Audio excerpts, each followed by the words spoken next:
ये एक तथ्य है कि इस्लामी देशों में एक्स मुस्लिम मूवमेंट बड़े पैमाने पर बड़े जोर शोर से चल रहा है।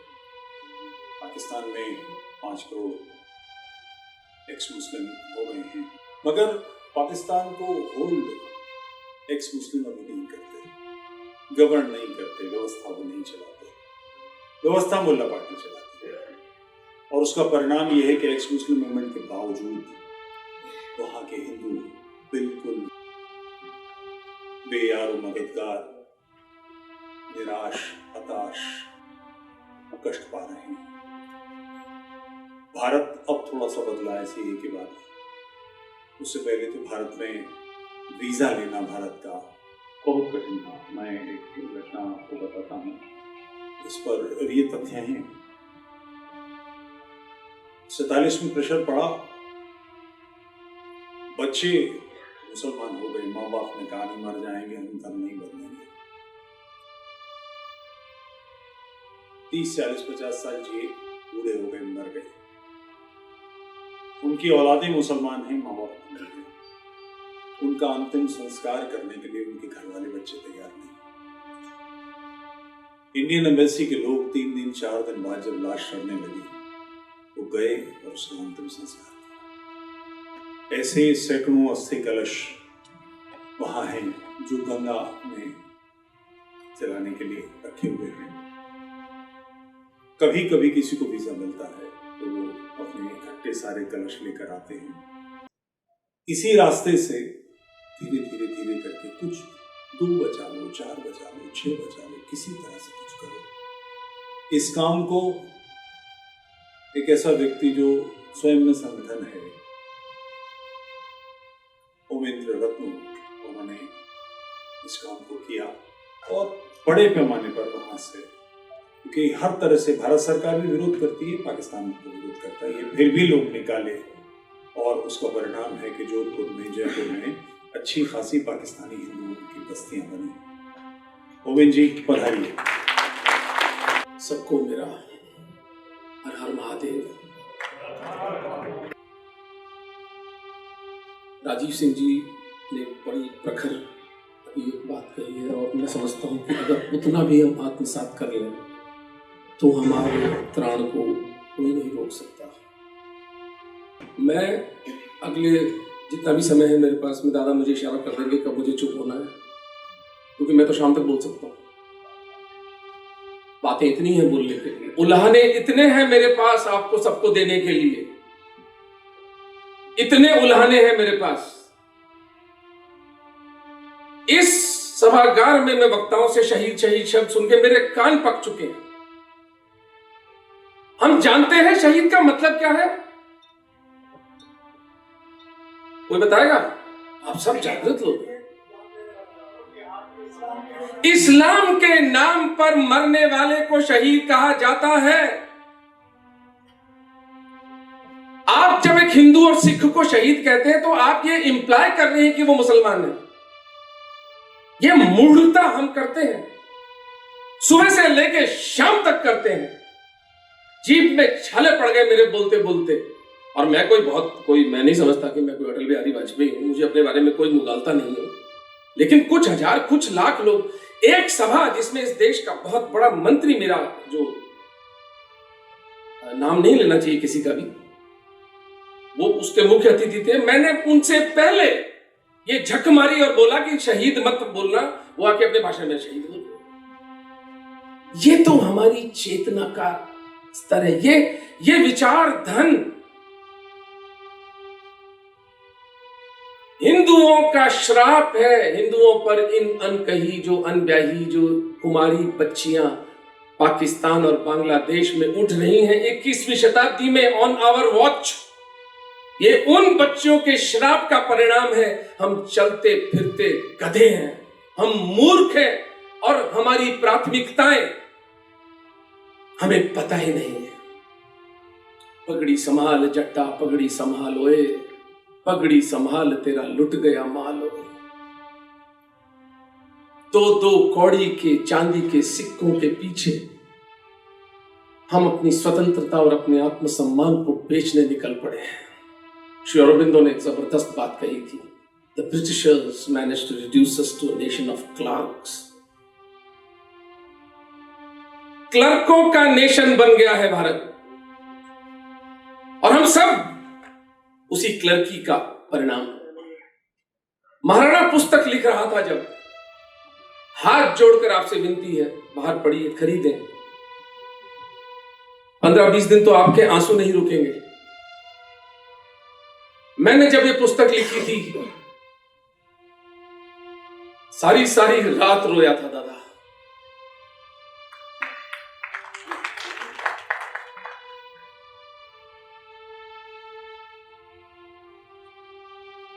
इस देश में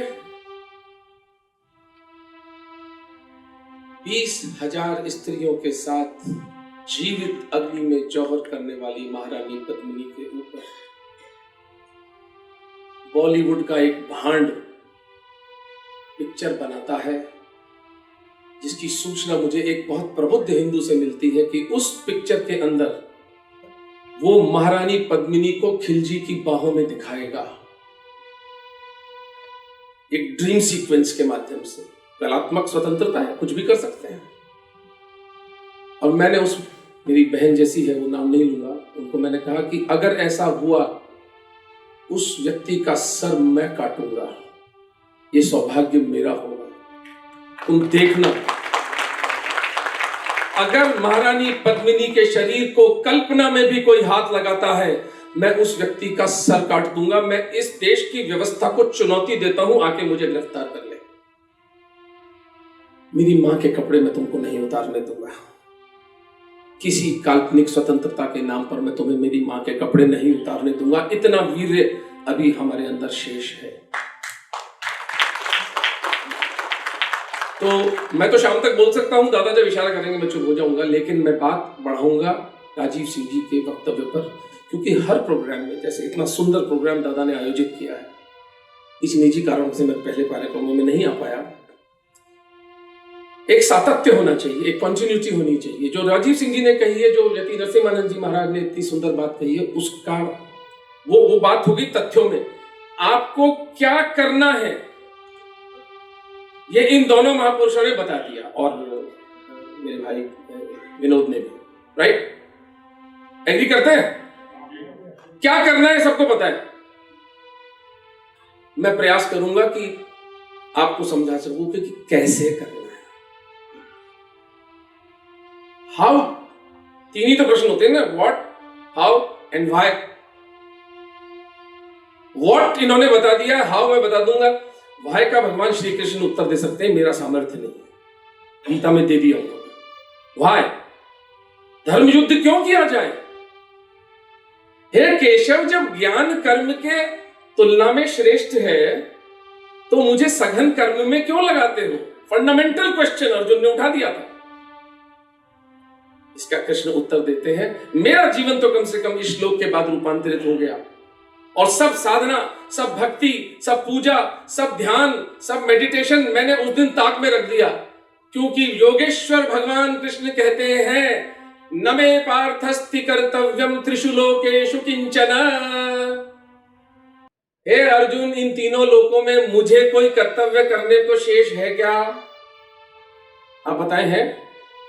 योगेश्वर भगवान कृष्ण को कुछ करना है? कुछ, कोई गोपी का पटानी है, कोई डिप्लोमेसी करनी है, कोई राज करना है, कोई सुदर्शन चक्र, कोई लीलाएं करनी है, चिटकी उंगली पे गोवर्धन को धारण, कुछ बचा है क्या कृष्ण के लिए करने को?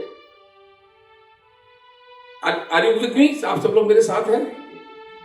कृष्ण कह रहे हैं, मैं तीनों लोकों का स्वामी होने के उपरांत भी, जिसे कोई कर्तव्य कर्म शेष नहीं है, नानवक्त वक्तव्यम वर्त एव च कर्मणि, मैं भी कर्म किए बिना नहीं रह सकता, तो तू तो कर्म से विमुख होने की बात ही छोड़ दे। बड़े से बड़ा दुर्भाग्य इस देश का, ये जो बैठे हैं मठ खोल खोल कर, ये किससे भाग रहे हैं? कोई पूछे इनसे पूछे कोई, थोड़ी शालीनता रख लेता हूं। इस देश के अंदर 1000 यति नरसिम्हानंद होने चाहिए, अगर आपको इन मलेच्छों से जीतना है तो। एक अकेला व्यक्ति, किस तरह से इनका अपमान होता है। कभी पुलिस के केस होते हैं।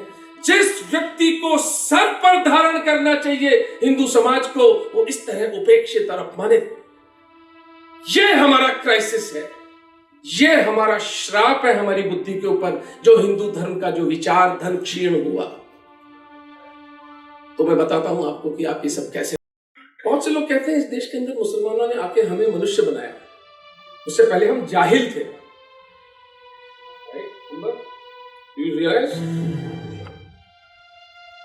उपनिषद की ऋचाएं, वेदों की ऋचाएं और गीता को लिखने वाला समाज जाहिल था।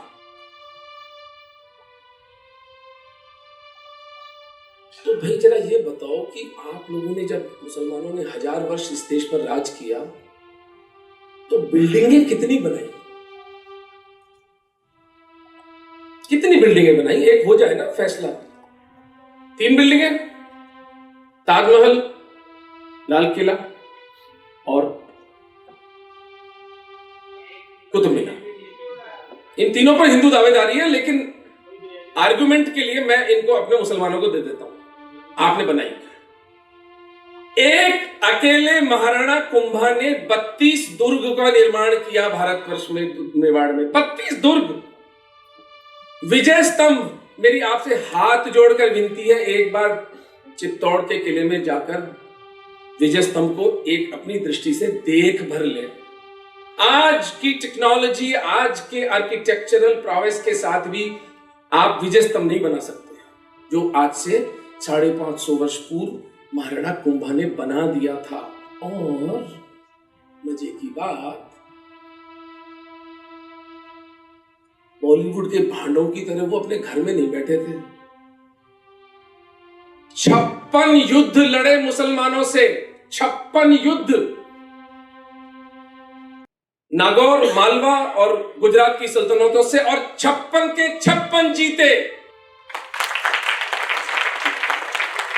कुंभा का नाम सुना है ताली बजाने वाले हिंदुओं? This is our crisis. सर्कसी है हम, सर्कस।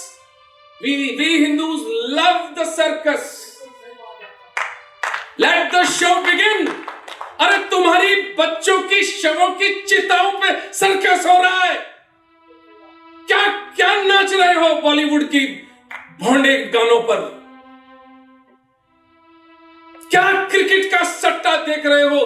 तुम्हारी बच्ची के शीर पे खेला जा रहा है वो क्रिकेट। आंखें हैं या गुलाब जामुन? बुद्धि है या भूसा भरा हुआ है? यदि को आगे बताना पड़ रहा है, बेचारे अपनी साधना करते, कोई शक्ति का कोई चमत्कार करते, तो ये फटीचर लोगों के साथ युद्ध में उलझा दिया आपने ऐसे महापुरुष को। ये हमारा फेलियर है। कुंभा का वीडियो दिखाओ जरा हमारे प्यारे सनातनी हिंदू भाइयों को, क्योंकि ये एक जागा हुआ हिंदू समाज। के महाराणा मोकल के वर्ष 1417 ईस्वी में एक बालक का जन्म हुआ, जो अपनी माता के गर्भ में सामान्य अवधि से 1 महीने अधिक अर्थात 10 महीने रहा था। एक मटके के तंत्र के टूटने के बाद जन्मे इस बालक का नाम कुंभकर्ण रखा गया, जो कालांतर में मेवाड़ के सिसोदिया वंश के सबसे यशस्वी और प्रतापी राजा कुंभा कहलाए। मोकल की छल द्वारा हत्या के बाद 1433 में 16 वर्ष की आयु में कुंभा मेवाड़ के महाराणा बने। हमीद की ऊर्जा, अपने दादा लाखा का कला प्रेम व पिता मोकल के शौर्य से पोषित कुंभा ने लगभग 4 दशक लंबे शासन के समय मेवाड़ को अद्वितीय ऊंचाइयों तक पहुंचा दिया। कुंभा के समय दिल्ली में अराजकता थी तथा इस्लामी बीज ने भारत में पैर पसारना आरंभ कर दिया था। मालवा, गुजरात व नागौर के मुस्लिम शासकों से कुंभा का सीधा युद्ध हुआ। 1440 में सारंगपुर के युद्ध में कुंभा ने मालवा के महमूद खिलजी को पराजित कर बंदी बना लिया था। उचित दंड लेने के बाद ही उसे छोड़ा। खिलजी ने यद्यपि कुंभा की उदारता का कोई संज्ञान न लिया और आने वाले 2 दशकों में 6 बार मेवाड़ पर आक्रमण किया। गुजरात के कुतुबुद्दीन को इसी प्रकार कुंभा ने पराजित किया। फिर गुजरात व मालवा के बीच चापानेर की संधि कर मेवाड़ पर संयुक्त आक्रमण किया गया। यशस्वी कुंभा ने दोनों को एक साथ पराजित किया। इसके बाद कुंभा ने नागौर के शासक शम्स खान को नागौर से खदेड़कर वहां हिंदू सामंत को विराजमान किया। इस प्रकार इन महाराणा ने 56 युद्ध लड़े तथा एक में भी पराजित नहीं हुए और इतने युद्ध लड़ते हुए ये महाराणा साहित्य व स्थापत्य के कीर्तिमान भी स्थापित करते रहे। कुंभा ने सारंगपुर की विजय के उपलक्ष्य में विजय स्तंभ का निर्माण किया, जो कि स्थापत्य कला का एक अद्वितीय नमूना है और मेवाड़ में आज भी खड़ा है। मेवाड़ में 32 दुर्ग बनवाए, जिनमें कुंभलगढ़ सबसे विलक्षण है। चीन की दीवार के बाद कुंभलगढ़ की दीवार ही सबसे लंबी व विराट मानी जाती है। कुंभा की संगीत व नृत्य में भी गहरी रुचि थी। कुंभा एक उच्च कोटि के लेखक व वीणा वादक थे। प्रख्यात इतिहासकार श्री R.C. मजूमदार के अनुसार कुंभा की गणना चंद्रगुप्त, हर्षवर्धन व अशोक जैसे प्रतापी राजाओं के साथ होनी चाहिए, लेकिन इस अभागे देश के निकृष्ट इतिहासकारों ने कुंभा का नाम ही इतिहास से मिटा दिया। यह पुस्तक कुंभा के साथ हुए अन्याय का प्रतिकार करने का एक लघु प्रयास है। पढ़ें और जानें कि सिसोदिया वंश के इन महाराणा ने अपने अदम्य साहस और अथक परिश्रम से किस प्रकार सत्य सनातन हिंदू धर्म को ऐश्वर्य व सुरक्षा दी और इस्लामी आक्रांताओं को धूल चटाई। हर हर महादेव।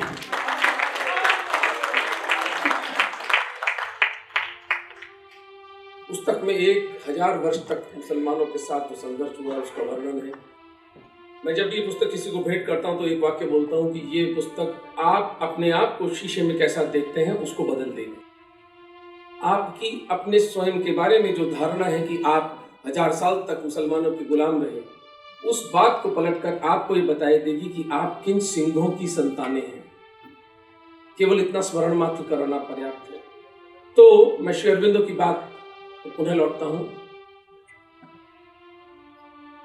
सिंहों का यह देश क्लर्कों का देश कैसे बना? आज भी बड़ी से बड़ी महत्वाकांक्षा एक मध्यम वर्गीय हिंदू की है कि मेरा बेटा येल यूनिवर्सिटी चला जाए, वहां जाके गोरों की सेवा करेगा, वो अलग बात है। मेरी बेटी की शादी किसी IAS अफसर से हो जाए, 5 BHK से 6 BHK में चला जाऊं, 20 लाख की गाड़ी से 40 लाख की गाड़ी पे चला जाऊं, तो ये सोचने को राजी नहीं है कि आज के 10 वर्ष बाद जब तुम्हारी बेटी मेडिकल कॉलेज या इंजीनियरिंग कॉलेज में पढ़ने के लिए हवाई यात्रा कर रही होगी, उसके आसपास जब 30% टीचर किस्म के लोग होंगे, तो तुम्हारा पैसा तुम्हारे किस काम आएगा? हिंदू समाज भविष्य की ओर कबूतर की भांति आंखें मीच कर बैठ गया है और उसका सबसे बड़ा दोष हमारे तथाकथित धर्माचार्यों, मठाधीशों, आश्रमों में बैठे कोई हिंदू धर्म की बात नहीं करता, सब सर्वधर्म बड़ा पाव खिलाए जाते। मुझे बताइए बीमारी हिंदू सर्वधर्माचार्य को क्यों है?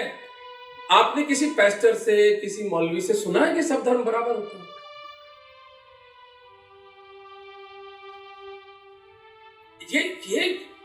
ये व्यभिचार अब नहीं चलने दिया जा सकता। मैं जब कभी मैं तो वैसे कथा वथाओं में जाता कम ही हूं, लेकिन कहीं जाना हो जाए तो मैं खड़े होकर बीच से पूछता हूं, आप सब धर्मों को बराबर किस दृष्टि से बता रहे हैं? तो ऐसे फिर वो झेप के डॉक्टर साहब थोड़े उत्तेजित हो जाते हैं।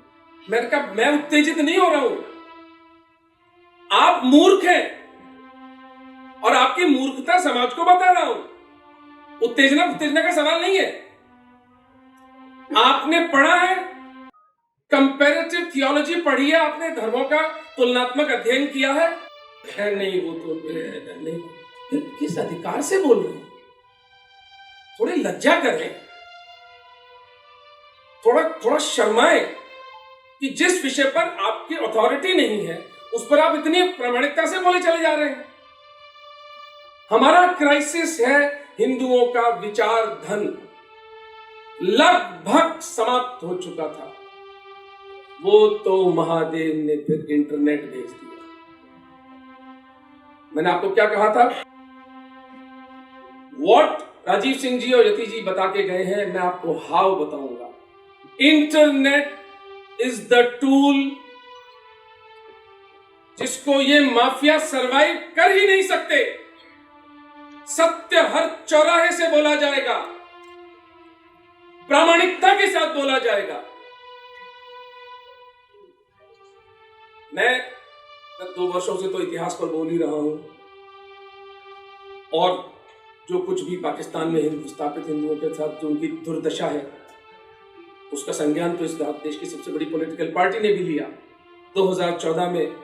और इस बात के लिए मोदी जी का जितना उपकार माना जाए हिंदू समाज के लिए वो कम है। उन्होंने पाकिस्तान से विस्थापित हिंदुओं के विषय को बीजेपी के इलेक्शन मैनिफेस्टो में 2014 में रखा था, तब जाकर हम काम कर पाए थे। यह कोई छोटी घटना नहीं है। इस बात के लिए उस महापुरुष का हमें ऋणी होना चाहिए, वरना ये विषय समाज को नहीं पता चलता। एक ओमिंदा रत्तू के भौंकने से समाज नहीं जाग रहा। ये जाग रहा है जब इस देश की व्यवस्था करवट ले रही है। हमको अब एक ऐसे निर्णायक मोड़ पे हम आ चुके हैं जहां हमें ये निर्णय करना होगा कि हम अपने कंफर्ट जोन से बाहर आकर सत्य सनातन हिंदू धर्म की रक्षा के लिए क्या कर सकते हैं। आप मजे की बात बताता हूं आपको कुछ करना ही नहीं है। करने के लिए आजाद विनोद जैसे योद्धा हैं हमारे पास,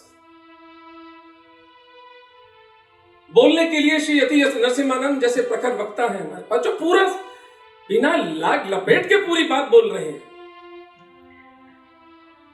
कभी कभी मैं इनको व्यक्तिगत फोन करके बताऊं थोड़ा सा धीरे बोला करें, आपकी बात में और प्रभाव आ जाएगा। विनोद की बात है, मेरे मित्रता थोड़ा सम्माननीय है मेरे लिए, लेकिन फिर भी मुझे वो मुंह लगा रखा है इन्होंने, तो मित्रता का एक भाव है, इसलिए मैंने एक बात विनोद में कह दी। बिना लाग लपेट के जो व्यक्ति सत्य बोल रहा है वो वंदनीय है, वो पूजनीय है इस देश के अंदर। हम उस व्यक्ति को महर्षि का दर्जा दिया करते थे। कोई तमगा सर्टिफिकेट देने की बात नहीं है। आपके अस्तित्व का प्रश्न है। हिंदू धर्म बचाना कोई विलास नहीं है। हिंदू धर्म बचाना हमारे लिए सांस लेने जितना महत्वपूर्ण है। इसलिए कोई एक मलेच्छ राजनीतिक इस देश के अंदर कहता है हिंदू धर्म का निर्मूलन होना चाहिए, जैसे मलेरिया या डेंगू का।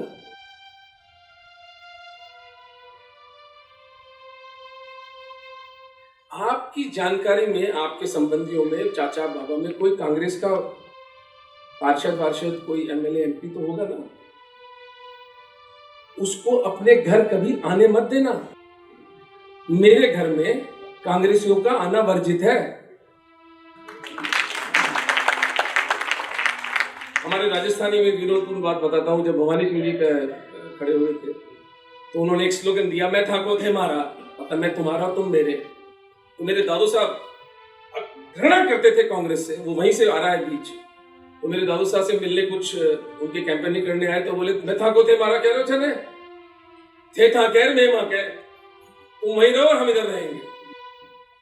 कांग्रेस खुला समझौता कर चुकी है भारत को तोड़ने वाली शक्तियों के साथ। कोई है यहां पर महानुभाव जो मानता है कि नहीं ऐसा नहीं है?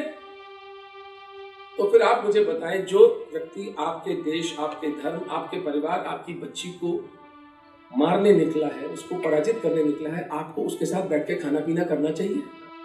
उसको लज्जित करिए, उसका अपमान करिए कि तू देशद्रोही है, तू धर्मद्रोही है।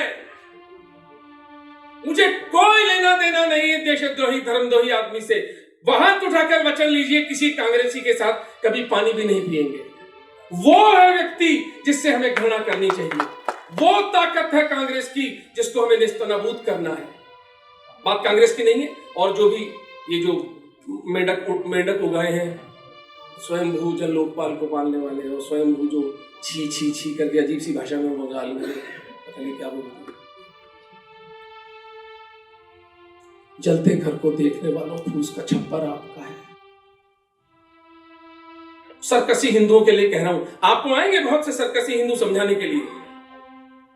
अरे यार इतना क्या रैबिड होता है। मेरे को कहते थे आज से 15 वर्ष पहले, यार रविंद्र तू डॉक्टर है पढ़े। अरे मैंने कहा डॉक्टर है तो कहे भाई बेटी की गर्दन कटवाने के लिए डॉक्टर बने थे क्या? डॉक्टर है तो क्या सत्य सनातन हिंदू धर्म के साथ द्रोह करने के लिए पढ़ाई की थी क्या? नहीं चाहिए ऐसी पढ़ाई। माफ करो अनपढ़ अच्छे भैया, माफ करो, नहीं चाहिए हमको ऐसी अंग्रेजी पढ़ाई। जलते घर को देखने वालों, फूस का छप्पर आपका है। आप सोच रहे हो कि पड़ोसी के घर में आग लगी, आप सोच रहे हो पड़ोसी की छोटी 15 साल की बच्ची उठी है, वो बच्ची आपकी है।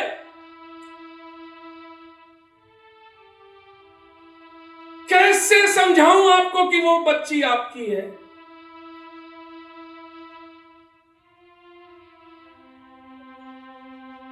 अष्टमी के दिन कुंवारी कन्याओं को पूजने वाला समाज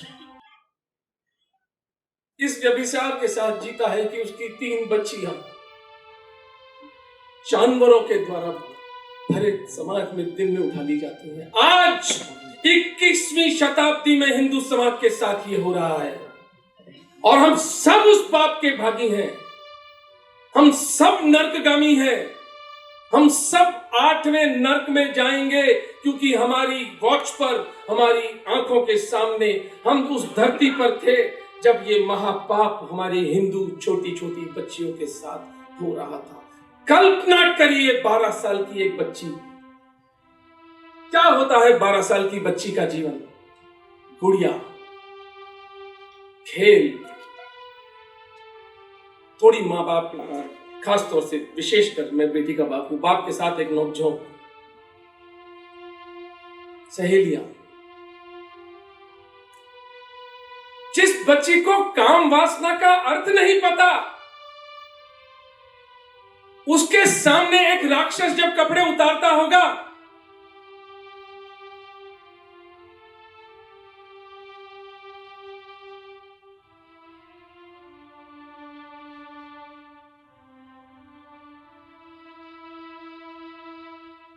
दादा जैसे लोग मुझे कहते हैं मैं पाकिस्तान के हिंदुओं को बचाता हूं, मैं कहता हूं ये मुझे बचाते हैं, मैं इनको क्या बचाऊंगा दादा? मेरे सड़े गले निरर्थक जीवन को अगर कोई अर्थ मिला तो पाकिस्तान के हिंदुओं की वजह से मिला, लेकिन उसके लिए, मेरे जीवन में अर्थ के लिए वो कितना बड़ा मूल्य चुका रहे हैं। मैंने किसी को नहीं बचाया, ये मेरी अटल, मेरी प्रतिभिज्ञा है, ये मेरा बोध है, ये मेरा रियलाइजेशन है। मैंने पाकिस्तान के हिंदुओं को नहीं बचाया, पाकिस्तान के हिंदू सिखों ने मुझे बचाया। क्योंकि जब मैं इनको देखता हूं और अपने आसपास देखता हूं कि चावल की बोरी पर यहां हिंदू अपना धर्म बदल रहे हैं और वहां भाले की नोक का सामना करके भी वो मेघवाल, वो दलित समाज का भील, वो दलित बड़ाई कोली कहता है तू मेरी गर्दन काट ले पर मैं हिंदू धर्म नहीं छोड़ूंगा। तो आप सोचने पर बाध्य होते हो कि ये कोई विलक्षण घटना घट रही है, ये चमत्कार हो रहा है हमारी आंखों के सामने दादा।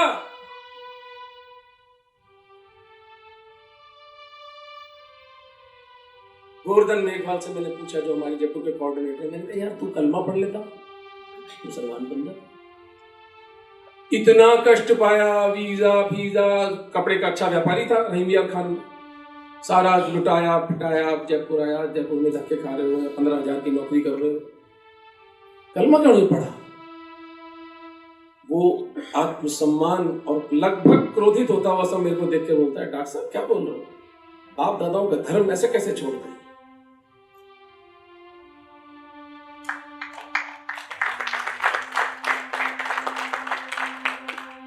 मरे हुए बाप दादाओं के प्रति ऐसी निष्ठा देखी है आपने?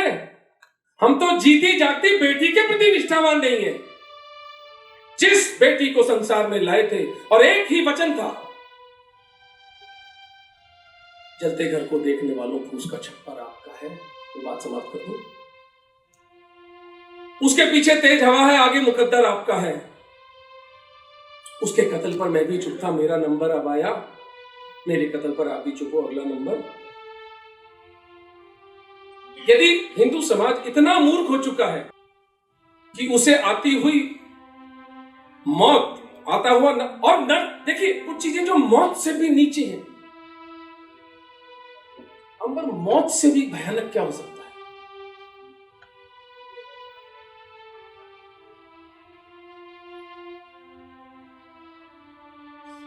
गुलामी, दास्ता, मौत तो छुटकारा है। कौन रहना चाहता है इस दुर्गंधयुक्त संसार में? कुछ मूर्खों के अलावा जो इस जीवन को सर्वोपरि मान के बैठे हैं। हमारे पुरखों ने तो नहीं माना, मिट्टी के घड़े की तरह अपना जीवन फोड़ दिया। अगर अमरत्व ही इस जीवन की साधना है तब तो लगे रहिए। लेकिन आपकी जानकारी के लिए बता दूं, भगवान कृष्ण और भगवान राम जिनके नाम पर हम पूजा करते हैं, जिनसे हम अपनी बीमारियां ठीक करने की प्रार्थना करते हैं, जब वे मानव रूप में आए थे तब उनका भी शरीर तो तिरोहित हुआ था। ये शरीर मरण धर्मा है, ये शरीर नहीं बचेगा। लेकिन यदि शरीर के तिरोहन से पहले हम अपने बच्चों के लिए एक सत्य स्वतंत्र समाज छोड़ जाएं, तो ये इस मरण धर्मा शरीर की भी सार्थकता होगी। अब मैं आता हूं लास्ट पार्ट अपना, जो मेरा बात का है कि आपको क्या करना है, और बहुत सरलतम उपाय मैं आपको देके जा रहा हूं। उस पर चिंतन करिएगा, चेतना, उसको मैं इनपुट चाहता हूं। अगर आपको लगे कि मैं कुछ गलत हूं तो मैं अवश्य चाहूंगा कि आप उसके बारे में मुझे मार्गदर्शन दें। गांधी और नेहरू की अहिंसा का जहर जब हिंदू समाज की नसों में घोला गया तो 6084 दिल्ली के पास एक गांव है, यहाँ अर्जुन सिसोदिया नाम के कवि 2 पंक्तियां लिखते हैं। युद्ध नहीं जिनके जीवन में वे भी बड़े अभागे होंगे। युद्ध नहीं जिनके जीवन में वे भी बड़े अभागे होंगे, या तो प्रण को तोड़ा होगा या फिर रण से भागे होंगे। ऐसा लुंज पुंज मरा जीवन जीना चाहते हैं, फिर लगे रहिए बॉलीवुड में, क्रिकेट में, कोई प्रॉब्लम नहीं है। Good luck to you all and good luck to us. क्योंकि मैं आपको और मेरे अंदर, आपके अंदर कोई भेद नहीं समझता हूं। ये ना समझे कि मैं बोल रहा हूं तो आपको बोल रहा हूं, मैं अधिकतर बातें स्वयं को ही बोल रहा हूं। अब अगर मैं एक प्रश्न आपसे पूछता हूं, जिसका मैं यूजुअली जब एक साधारण मीटिंग में होता हूं तो मैं आरंभ वहां से करता हूं, ये जागरूक समाज की मीटिंग है। यहां कोई ऐसा व्यक्ति है जो समझता है कि यति जी, राजीव जी, तुफैल दादा, सब ये मूर्ख किस्म के लोग हैं, इनको सिर्फ अपनी थोड़ी प्रतिष्ठा करनी है। एक्चुअली कोई ऐसा कोई संकट वंकट हिंदुओं पर है नहीं। अब आराम से लाइफ चलती रहेगी। 5000 साल पुराना हमारा, 10,000 साल पुराना, 8,000 साल पुराना धर्म है, तब कुछ नहीं बिगड़ा तो अब कैसे बिगड़ जाएगा? यति जी आप भी बातें करते हैं साहब, फालतू डरा रहे हैं हमको। कोई है ऐसा व्यक्ति जो ये सोचता है कि हमारे ऊपर अस्तित्व का संकट नहीं है? कोई भी नहीं। आप वहां तो नहीं है सर, लेकिन लोग सवाल ऐसा करते हैं। मैं सवाल से बहुत पूछता हूं। Talk about yourself, don't diffuse. मैं बहुत सेलेक्ट समाज से बात कर रहा हूं। आप मानते हैं कि हिंदुओं पर अस्तित्व का संकट है? क्यों कह रहे नहीं है? तो अगला आधा घंटा उन पे लगाना पड़ेगा। आप मुझसे अलग से मिले, मैं आपको बताऊंगा कि कैसे है। नहीं सर, मैं दूसरे संदर्भ में कह रहा हूँ, तो मैं आपसे एग्री करता हूँ, संकट है। मैं नहीं है क्या मतलब ऐसा कर रहा हूँ कि अगर हम उठेंगे तो नहीं है। हम यहाँ बैठे इसलिए हैं क्योंकि You are a smart man. Answer my question and then let me build an answer. हिंदुओं पर अस्तित्व का संकट है या नहीं है? है। आपकी बॉडी लैंग्वेज और आप जैसे लिपस्टिक और सब आराम से बढ़िया बढ़िया कपड़े पहन के मफलर और लग नहीं रहा कि आपको ऐसा लग रहा है कि आपके अस्तित्व का संकट है। नो, इंटेलिजेंटली सोचो इस बात को। मैं क्या कह रहा हूं, आप ऊपरी सतह से ये बात बोल रहे हो, अंदर आपको भी नहीं लग रहा कि खतरा है, वरना मेरी तरह और जति नरसिम्हानंद की तरह आप भी पागल होकर के कुछ कर रहे होते। ये चुनौती मैं रखता हूं आपके सामने। अगर वाकई अस्तित्व का संकट है तो यार फिर तुम 9 to 5 जॉब करोगे क्या?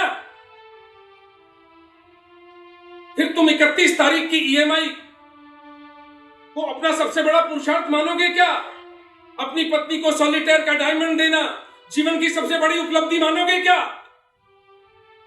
या सत्य सनातन हिंदू धर्म के लिए अपने परिश्रम से कमाया हुआ 100 रुपए देकर के तुम अपने जीवन को कृतार्थ मानोगे? बताओ, वो 100 रुपए अधिक मूल्यवान है या वो सॉलिटेयर का डायमंड? तो फिर यही करना है। सर आजकल शर्माते हैं लोग 100 रुपए काम करने से, है क्या? कारण ये है कि रेडी पटरी पे काम करने के लिए सभी लोग आज हिचकते हैं कि अपने घर में प्रश्न उत्तर पे ले लेंगे, लेकिन अभी यहां जितने हिंदू विराजमान हैं मैं उनसे हाथ जोड़कर एक ही विनती करता हूं। मैं समाधान पर आ चुका हूं, बस मेरी अंतिम मेरी बात चल रही है। हम लोगों ने धर्मांश फाउंडेशन भारत जयपुर में शुरू किया। उसका सिंपल प्रिंसिपल है, एक सेंट्रल कॉर्पस जेनेरिक फंड, हिंदुओं का, हिंदुओं के द्वारा, हिंदुओं के लिए, of the Hindus, for the Hindus, by the Hindus. और अभी गिनती करी है राजीव सिंह जी ने, 125 करोड़ हिंदू है ना। मुझे 124 करोड़ हिंदुओं से कोई लेना देना नहीं है। वे लगे रहे अपने बॉलीवुड में, वो क्रिकेट के सट्टे लगाएं, वे थीम पार्टियां करें, वे अपनी बेटी के विवाह में 5 करोड़ खर्च करें। मैं उनकी ओर मुंह भी नहीं करता हूं। मुझे आप जैसे 1 करोड़ हिंदू चाहिए।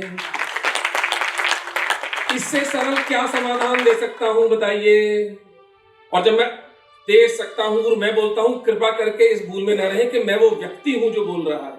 मेरे पीछे एक थिंक टैंक है, मेरे पीछे यति नरसिम्हानंद की तपस्या का बल है, मेरे पीछे तुफैल चतुर्वेदी भाई साहब का आशीर्वाद है।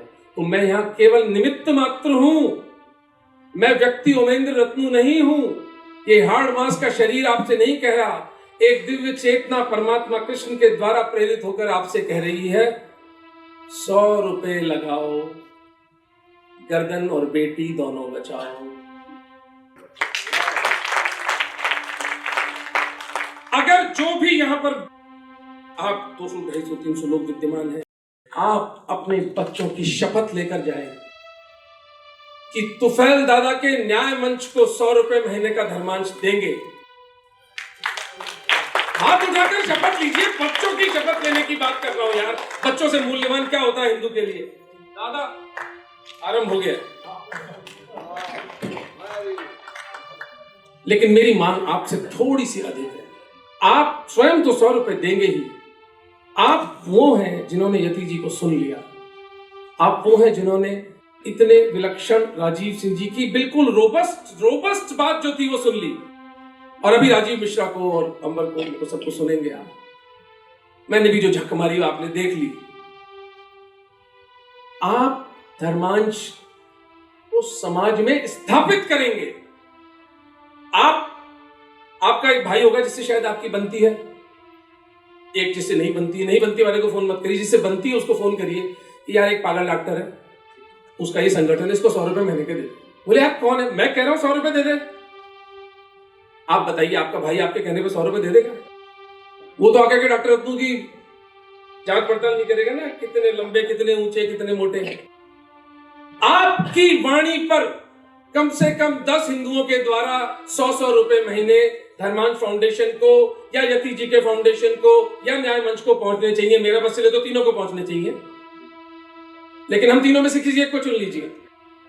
100 रुपए महीने, 1 करोड़ हिंदू यदि 100 रुपए महीने का देंगे तो हमारे जैसे संगठनों के पास 100 करोड़ रुपए महीने का फंड इकट्ठा हो जाता है। 1 मिनट, जिस दिन 100 करोड़ आ गए, महादेव की शपथ है, हिंदू धर्म हर भारत विखंडन शक्ति से सदा के लिए मुक्त हो जाएगा। अब आप पूछेंगे 100 करोड़ रुपए से ऐसा क्या हो जाएगा? ये बात मैं आपको यहां सार्वजनिक मंच से नहीं बता सकता। इतना ही बता सकता हूं,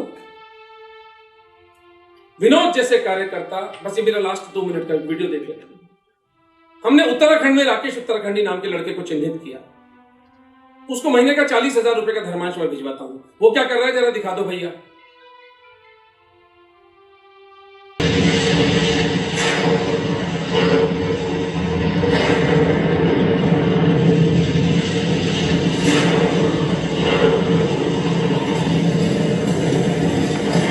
फाउंडेशन के लिए बहुत बहुत धन्यवाद। आर्थिक सहायता के लिए भी बहुत बहुत धन्यवाद। जय श्री राम। मैं धर्मास फाउंडेशन का बहुत बहुत धन्यवाद करता हूँ। उत्तराखंड के 13 जिलों में तमाम जगह अभी तक 13 हिंदू है आश्रम खोली गई है। जैसे हिंदू परिवारों में मुंडन के कार्यक्रम संपन्न करने के लिए जिहादियों को बुलाया जाता था, लेकिन अब सभी हिंदू परिवार हिंदू भाइयों को बुला रहे हैं। मैं धर्मास फाउंडेशन का बहुत बहुत धन्यवाद करता हूँ। जय श्री राम। जय श्री राम। नमस्कार, मेरा नाम दीपक है। मेरी दुकान विकास नगर दापुर सोसाइटी से आगे LIC से आगे दुर्गा मंदिर के सामने है, हिंदू हेयर सैलून के नाम से। और धर्मान फाउंडेशन को मैं धन्यवाद कहता हूँ जिन्होंने हमारी आर्थिक सहायता की मदद करी है।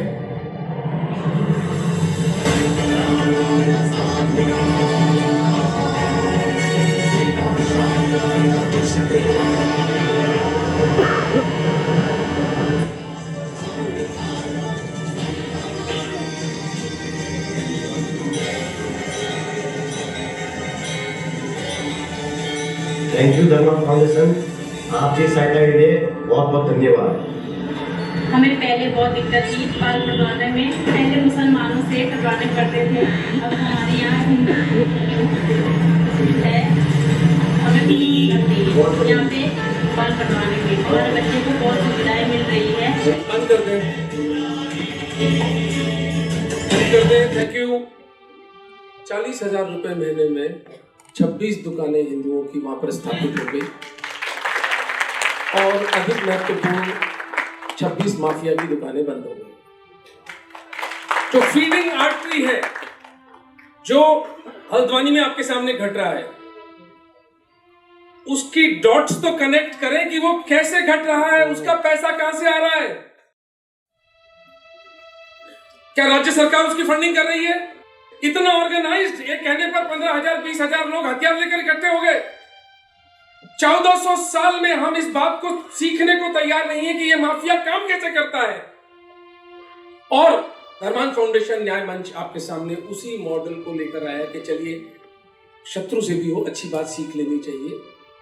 तो मैं इस आशा के साथ कि हर हिंदू जो यहां से जा रहा है वो केवल समस्याओं पर चिंतन करेगा, अपना ब्लड प्रेशर और डायबिटीज खराब करेगा, ये नहीं करना है। आपको अत्यंत सरलतम एक समाधान दे दिया गया है। पाकिस्तान से विस्थापित हिंदुओं के लिए बात समाप्त करूंगा उसको कहकर एक मैंने गीत लिखा था। गीत क्या है? हृदय के छाले हैं। एक पाकिस्तानी हिंदू बाप की जो दुर्दशा जब वो अपनी बच्ची को बचाने में अक्षम है।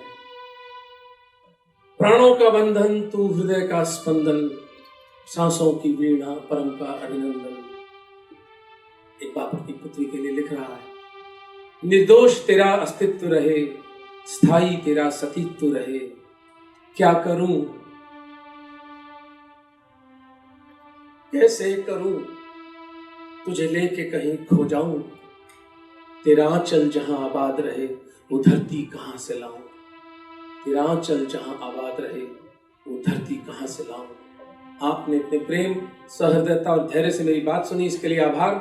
आपको मेरी कोई बात बुरी लगी हो तो मुझे इतना सा भी फर्क नहीं पड़ता, क्योंकि मैं आपको यहाँ बुरा लगाने के लिए ही आया था। हर हर महादेव। बहुत बहुत धन्यवाद।